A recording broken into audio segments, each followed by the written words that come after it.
Hello students, welcome back to my channel.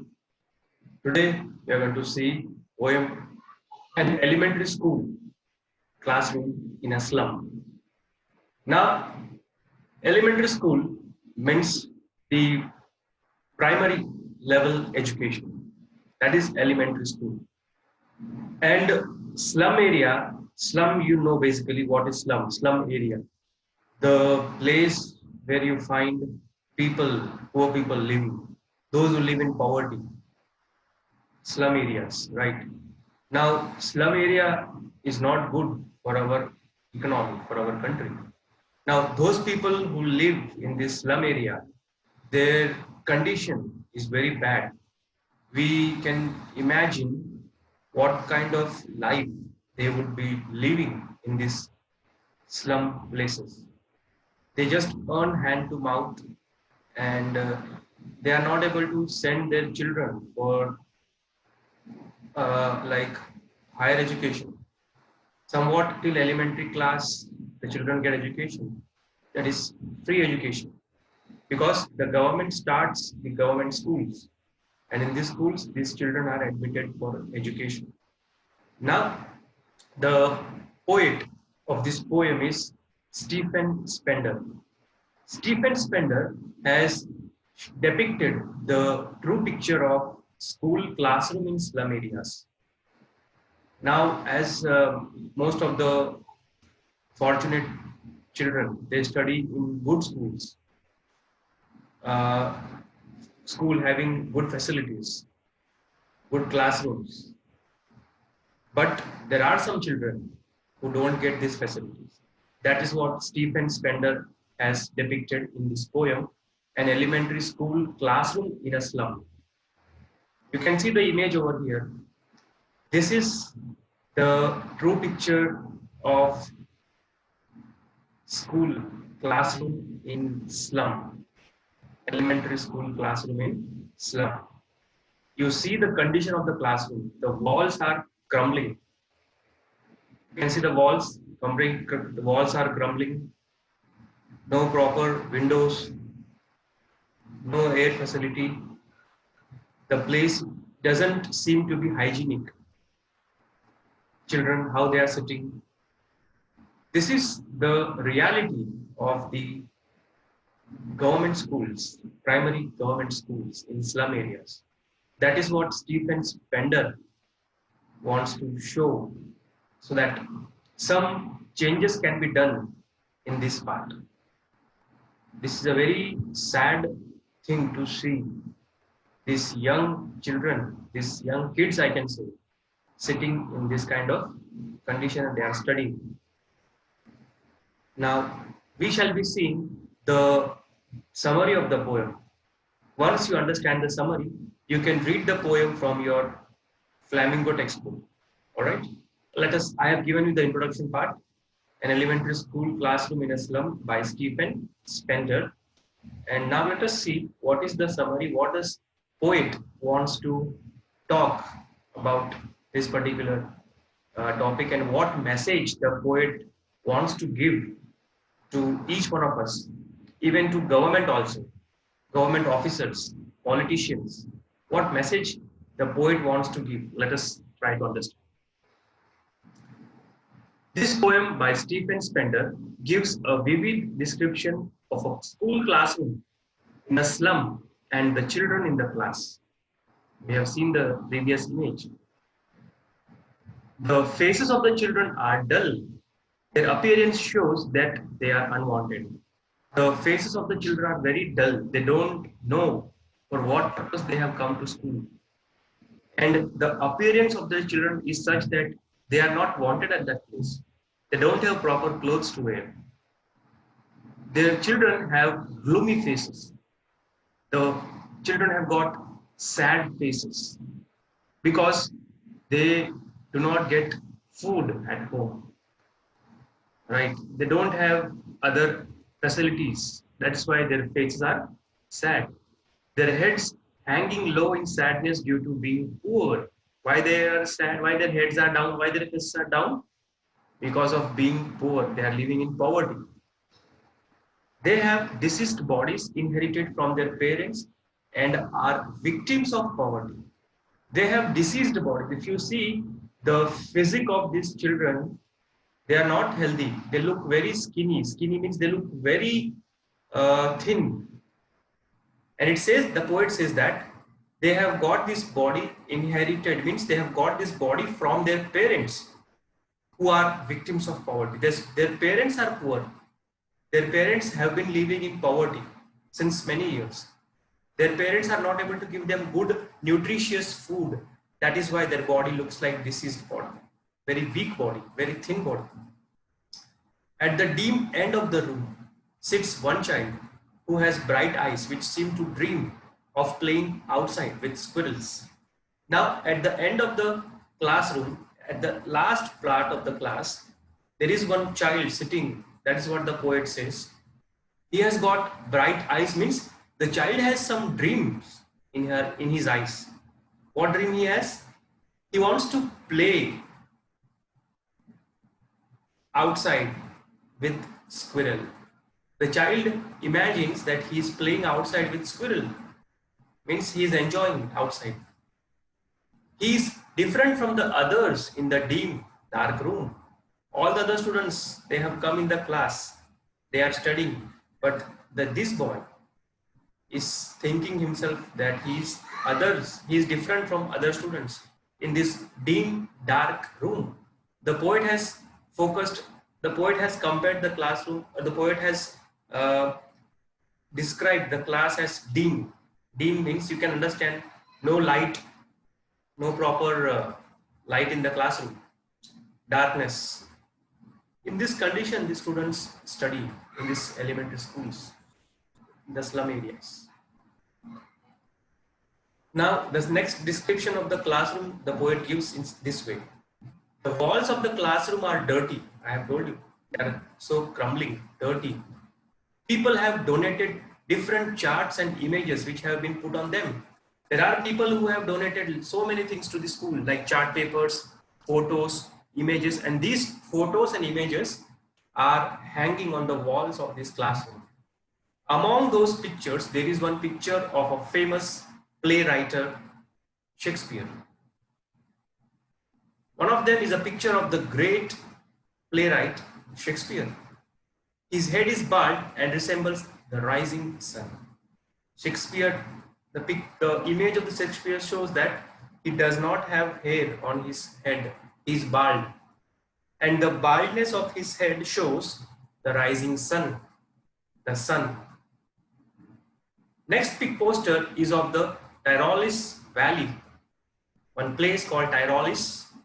And this valley has got, this place has got churches and flowers, which symbolizes the beautiful creations of nature. Second picture talks about Tyrolis. It shows Tyrolis Valley, in which there are so many churches and flowers, and this shows, or this symbolizes, the beautiful creation of nature. Another picture is there. It is the map of the world, right? Third picture is map of the world map. And for these children, the world map is not the one shown in this picture, but it is the one they see outside of the classroom window. For these poor children, the world map is not which is shown in the picture. For the children, the world map is what they see outside their classroom window. These children, they think that the slum area in which they live, that is only their world. For them, they don't know that there is a different world. There are good schools. There are good places to live in. They are not aware of this. For these young children, the slum area, the slum school is only their world and their school. They are trapped in the slums. They are caught in these slum areas. Their future is dim and hopeless. Poet says that now their future is dim and they have no hope in their future. They don't know what they will become in the future. They have no hope, hopeless. They have a dark future as their options in life are limited and are covered with despair. Their future is dark. They have no options left in their life. They don't know what they are supposed to do in the future because they are trapped in poverty. They are far away from the bright light of knowledge. The knowledge that you are receiving, the knowledge that we all have received is far more different than the knowledge which these children are receiving in the slum schools.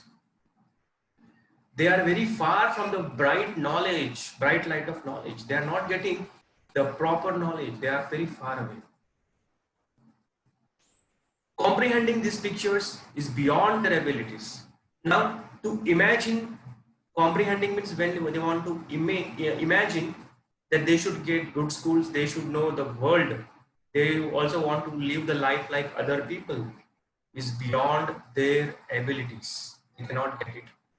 They cannot get good schools. They cannot get good life to live in. They hate everyone, and for them, Shakespeare is a wicked man. These young children hate everyone, and they have never seen who is Shakespeare. For them, the Shakespeare is a wicked man. As no one loves them, they dislike everyone. These young children dislikes everyone. Why? Because nobody loves them. When some rich people passes by through the slum area, they don't stop there. They don't talk to children. As they don't show their love towards these slum young children, these slum children also dislikes the rich people, everyone. The desire for love and acceptance forces them to do crimes like stealing. These young children who live in slum, they have so many desires. They have so many wants. They have desire for love and acceptance. They want to have love. They want to accept their life. But as they are not able to get what they want, their life forces them to do crimes like stealing, robbery. They don't do it purposely. They want to fulfill their dreams, and to fulfill their dreams, they adopt the illegal practices. The children are so skinny that their clothes are like a skin and their skeleton is visible through them. As I have told you, children look like deceased bodies. They are so skinny. Skinny means they are so thin that you can see their skeleton is visible outside. Means you can see their skeleton, you can see their bones. Means they have no muscles inside. They have no healthy bodies. So thin children they are. It looks like their skinny skins are that their clothes are like skin. That much thin these children are. Why? Because of lack of nutrition. They do not get proper food to eat. Nutritional food is not given to them since their childhood, and that is why they look like this, because of lack of nutrition. Then they have worn looking glasses made of steel, which are cheap, heavy and uncomfortable. Some children have got, they are wearing spectacles, glasses. They are worn looking. Worn looking means they are maybe old glasses. Maybe somebody must have thrown in the junkyard. They must have got it, and so now they are wearing it. Worn looking glasses, old glasses, which are made up of cheap quality. They are very heavy and they are uncomfortable. Maybe they must have made it from some local people by giving some less money. That's why they are very cheap quality. They are very heavy also, right? The glasses that people nowadays wear, they are very comfortable. They are very light in weight, right? And they are very costly. But the glasses which these slum children wear, they are very cheap quality.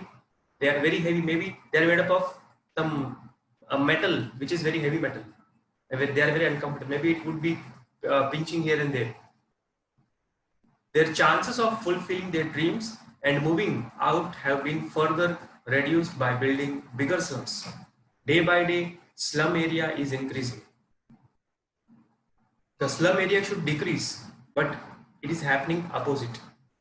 Day by day, the slum area is increasing, and because of the increase in slum area, these children are not able to fulfill their dreams and they are not able to come out of this trap of poverty.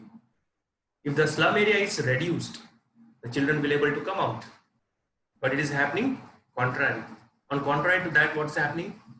Every day, big slum areas are getting created, which is not good. Which is not a good sign. If these children have to fulfill their dreams, they have to come out from their slum area, but they are not able to.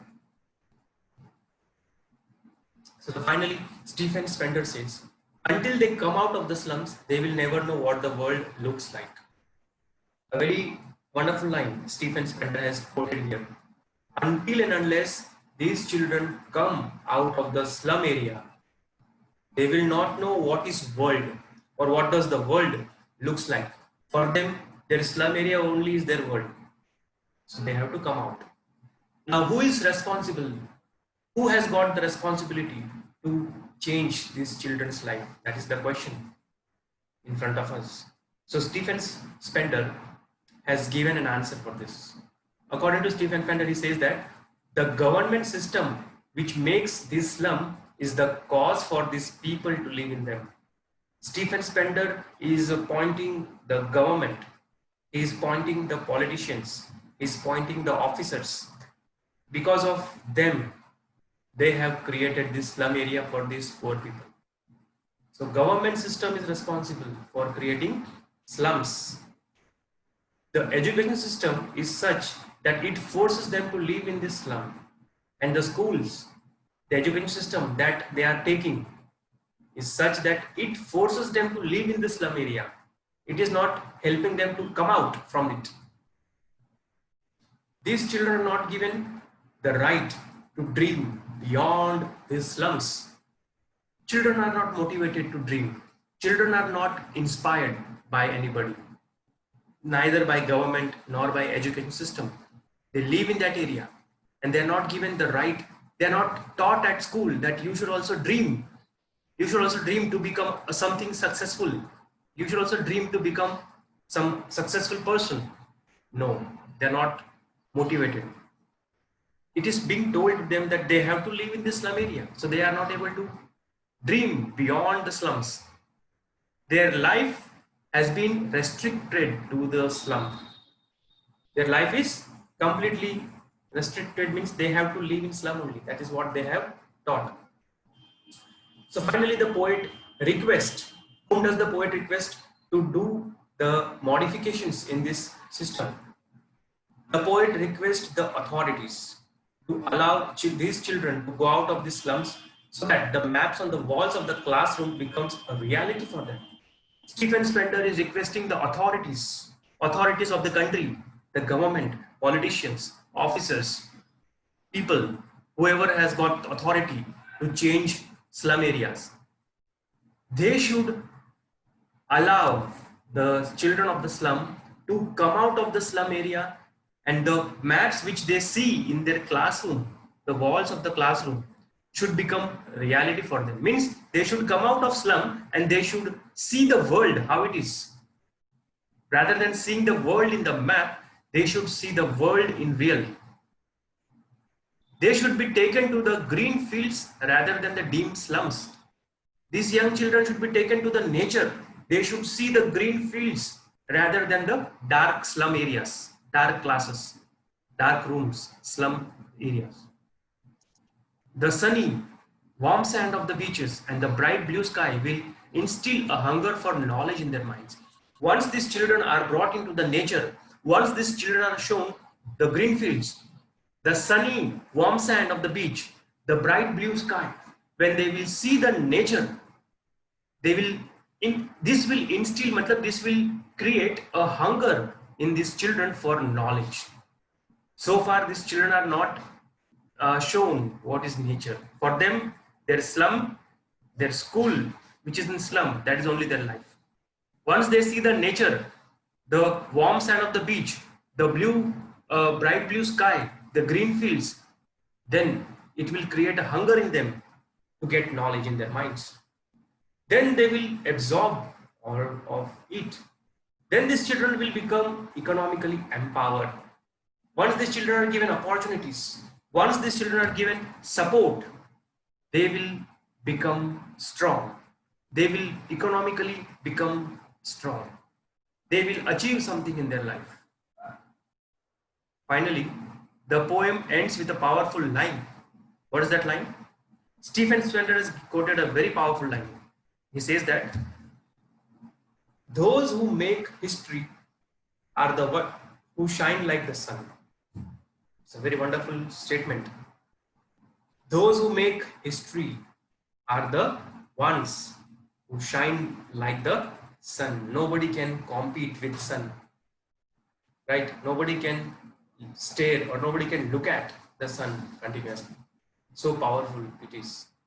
Those people who make history are like sun which keep on shining like a sun. So strong they become, so powerful they become. Thank you everyone.